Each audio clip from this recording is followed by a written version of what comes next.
Bonjour à tous, c'est l'heure de votre quotidienne Quintet Flash et direction ce mardi, l'hippodrome de Deauville à l'occasion du prix Liffard.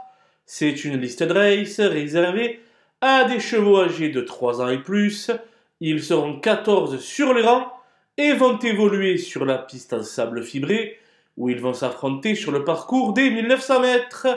On a ici affaire à un lot très homogène et ils sont nombreux à pouvoir briguer une place dans la bonne combinaison du quintet. Et on voit ça tout de suite avec mon analyse.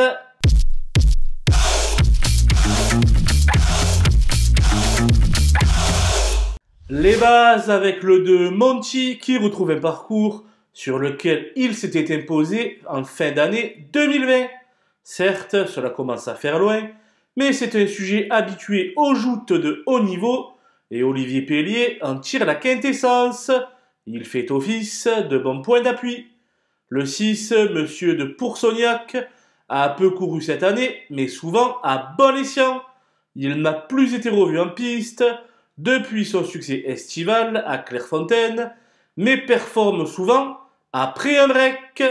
Dès lors, il doit être retenu en haut rang. Le 7, Intégrant, fait preuve d'une louable constance depuis de très nombreuses semaines. Il adore cette surface et avait d'ailleurs enlevé cette épreuve voilà 2 ans. Dépendant d'un entraînement habile, il devrait aller très loin. Les opposants avec l'as Lord Charming qui possède un sacré bagage, infatigable baroudeur. Il est de tous les combats et ne compte que très peu de faux pas dans sa musique. Même s'il doit rendre du poids à ses rivaux, il se doit de lutter pour les premières places.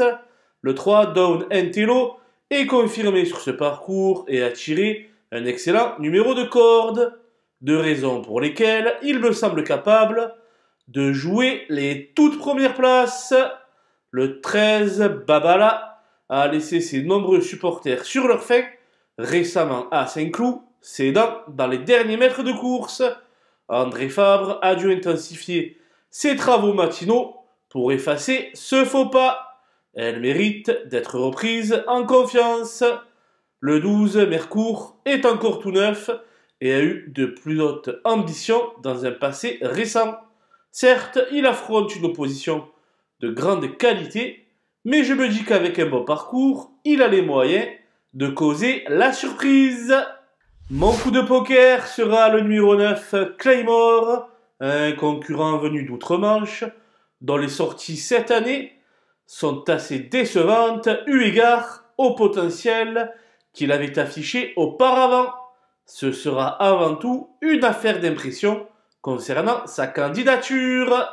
Les outsiders avec le 5 Century Call qui a remporté la moitié des courses auquel il a pris part depuis le début de sa carrière. Il va courir pour la première fois sur le sable, mais dépend d'un entraînement toujours à suivre à ce niveau. Pour une place en bout de piste, le 10 Palais du Louvre n'avait pas si mal couru que cela l'an passé pour son unique sortie sur la fibrée à Chantilly. Supplémenté par son entourage, il convient de ne pas totalement faire fi de ses chances. Le 14 Winterslove évolue sur courant alternatif ces dernières semaines. De plus, elle a tiré le 14 dans les stalles, ce qui complique nettement sa tâche. Elle devra compter sur des défaillances pour pouvoir s'illustrer. Le 8 Chicho Boy est très confirmé dans les handicaps et monte ici à l'étage supérieur. Pourra-t-il monter le curseur d'un cran? Telle est la question. Pour ma part, d'autres candidatures semblent préférables à la sienne.